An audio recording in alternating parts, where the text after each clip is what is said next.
and they had a new IBM laptop, which was brand new at the time that the US had given them, and I typed a memo all night, and at 7 a.m. gave it back to Quran, how to make a market economy. So that was my all-nighter of writing this. If anyone's interested, I'd be happy to email it to you, because many years later, someone found it in the archives and sent it to me, so I actually have a copy of that all night. And that became the basis of the Balcerovich plan to an important extent, actually.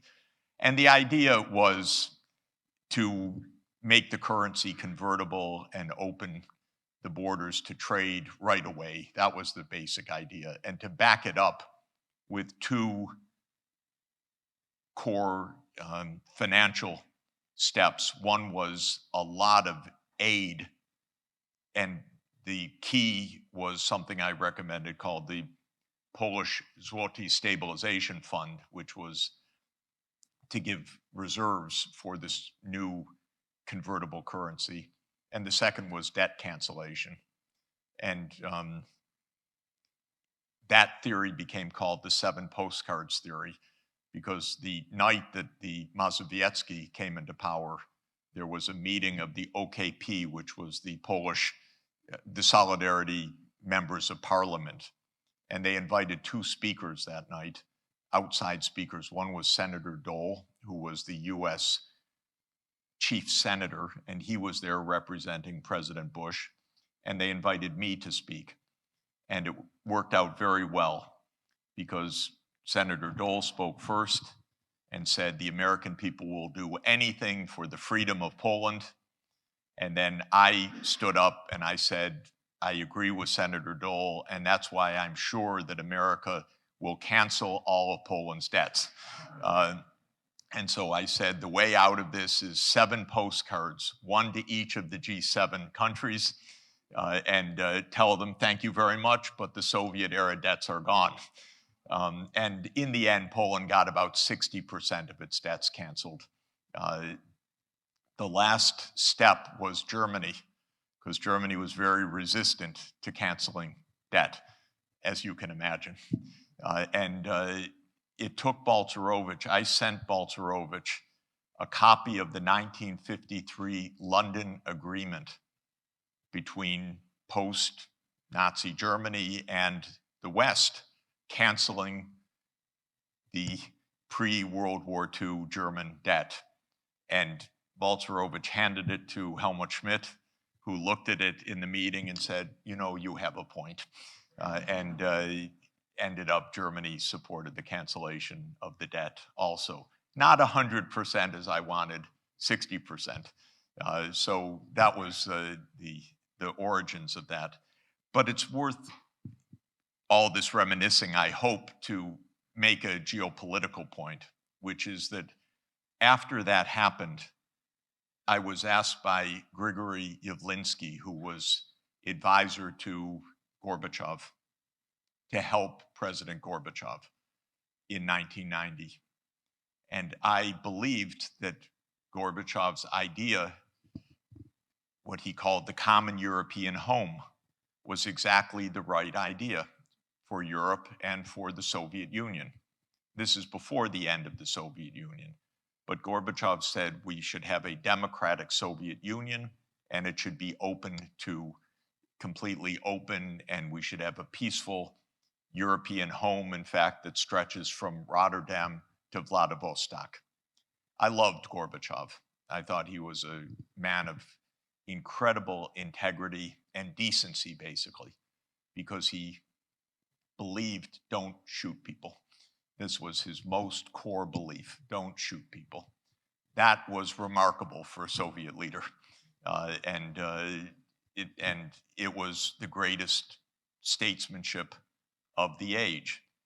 And so he, as you know, and Hungary led the way in every way, opening the borders and showing the different path. Gorbachev said, we will dismantle the Warsaw Pact. And it happened at the time that Helmut Kohl and Hans-Dietrich Genscher and George Bush and James Baker said, whoa, that's good. That's big.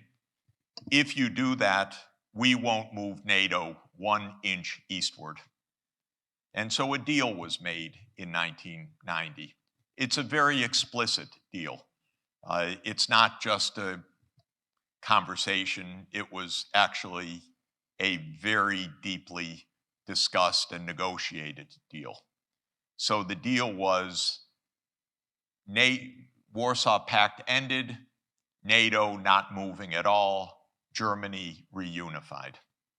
And that was the deal, and I believed in that deal and believed in Gorbachev.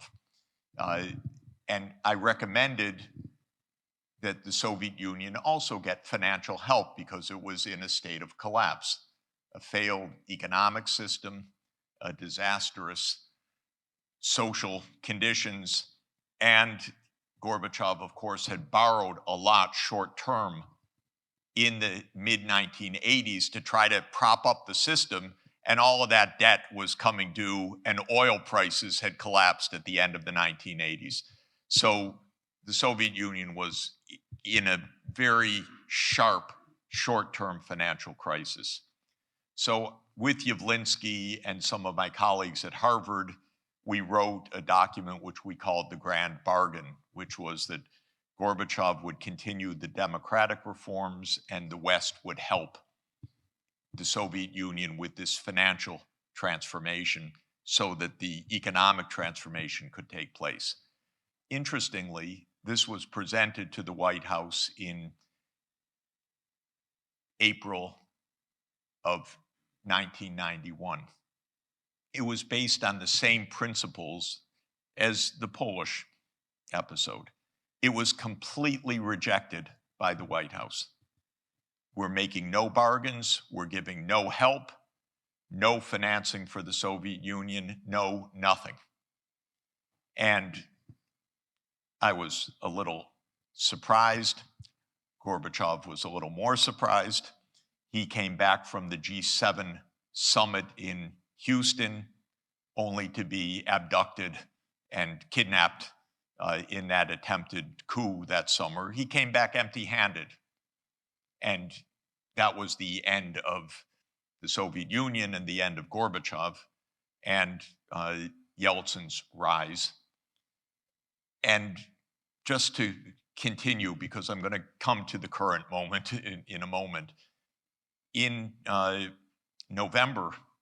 September of 91, I got a call from Yegor Gaidar, who said, there's going to be an independent Russia, come help Russia on the economic reforms. So I went back to Moscow to a dacha outside of Moscow, pretty rundown dacha, by the way. It showed this was an empire at the bottom. We worked on a strategy. And at that time in November, the G7 finance deputies had a mission led by David Mulford to come to Moscow. And Gaidar, I coached him, you have to ask for a debt standstill, financial help, this, and this. And I remember he came out of the meeting looking terrible. And I said, what happened, Yegor? He said, not only did they say no help, but they said, if you don't pay every penny that's due, we will stop any help on the ocean, any food shipments, anything this moment.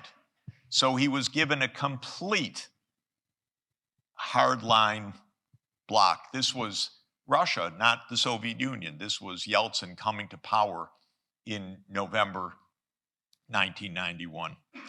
Well, the reforms did not go well in Russia, let's say. I lasted 2 years. My role was to try to help get Western money. I think they saw me as the only chance to get some relief. And I delivered zero, nothing. And I couldn't understand it because in Poland, I was saying to the governor and the deputy governor, everything I said they agreed to.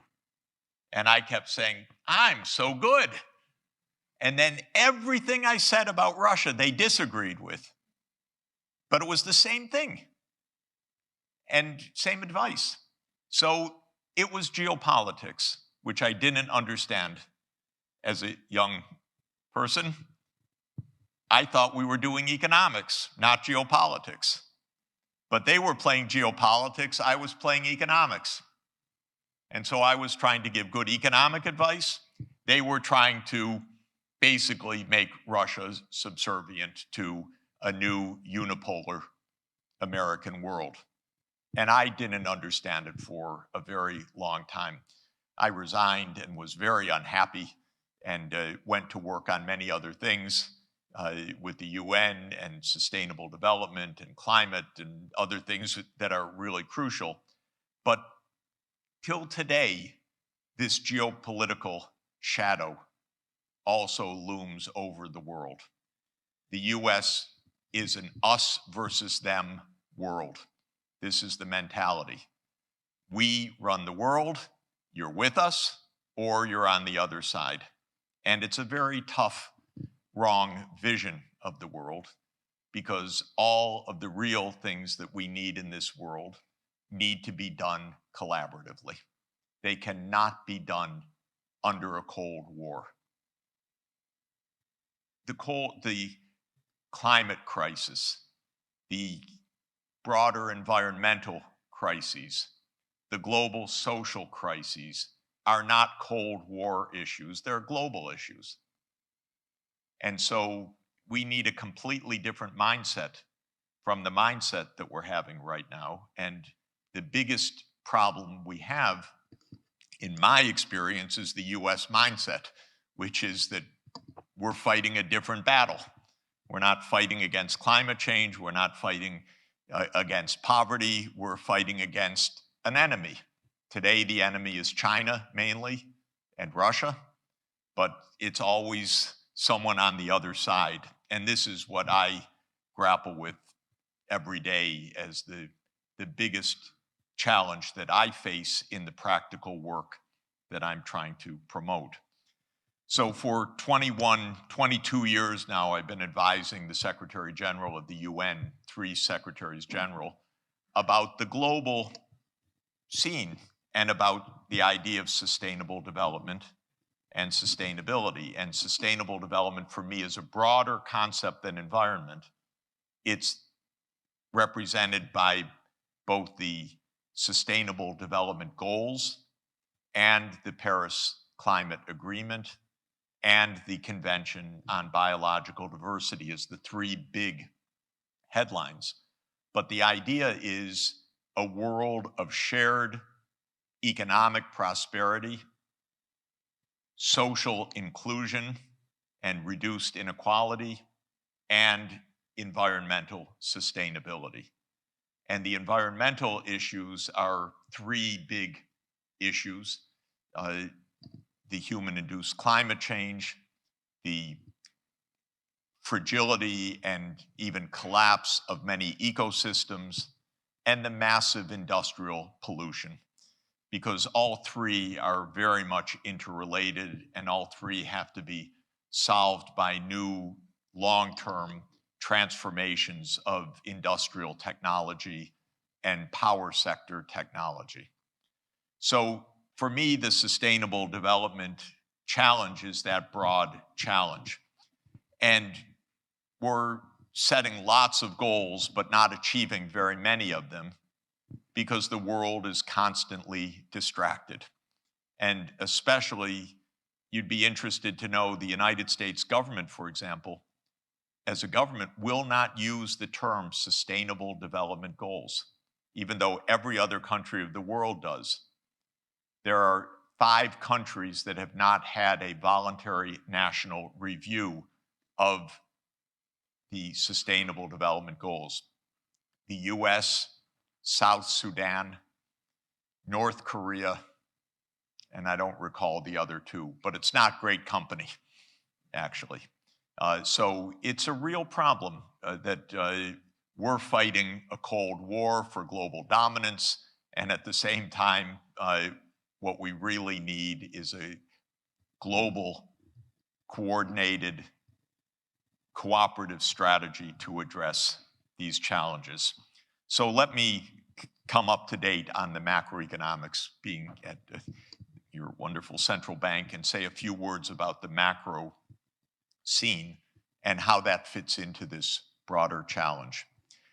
Of course, we have stagflation because we've been hit by a series of supply shocks. The idea of, for me, the idea of stagflation from my dissertation in 1980 was supply shocks, which is quite